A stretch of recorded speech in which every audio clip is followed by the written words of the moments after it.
26/11 हल्ल्याबाबत माधव भांडारींचा सनसनाटी दावा। स्थानिक प्रशासनावर दबाव असलेल्या व्यक्तीचा हात असल्याचं माधव भांडारींचं वक्तव्य।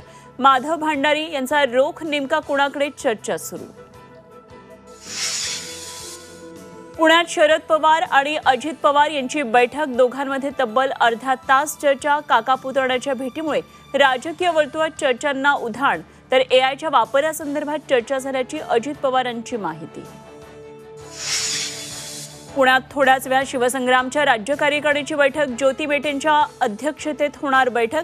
शिवसंग्रामची आगामी राजकीय भूमिका स्पष्ट होणार। राहुल गांधी परदेशात देशाची बदनामी करतात, देशाबद्दल खोटं बोलतात। मुख्यमंत्री फडणवीसांचा राहुल गांधींवर आरोप। राहुल गांधींनी जनतेत जाऊन काम करावं, फडणवीसांचं वक्तव्य।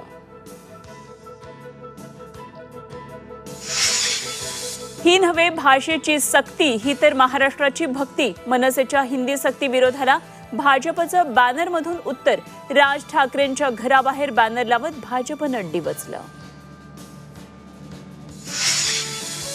आणि सोनं 1 लाखाच्या पार, अक्षय तृतीया। लग्नसराईमध्ये सोन्याला विक्रमी दर, सोन्याचा दर 1,01,000 रुपयांवर।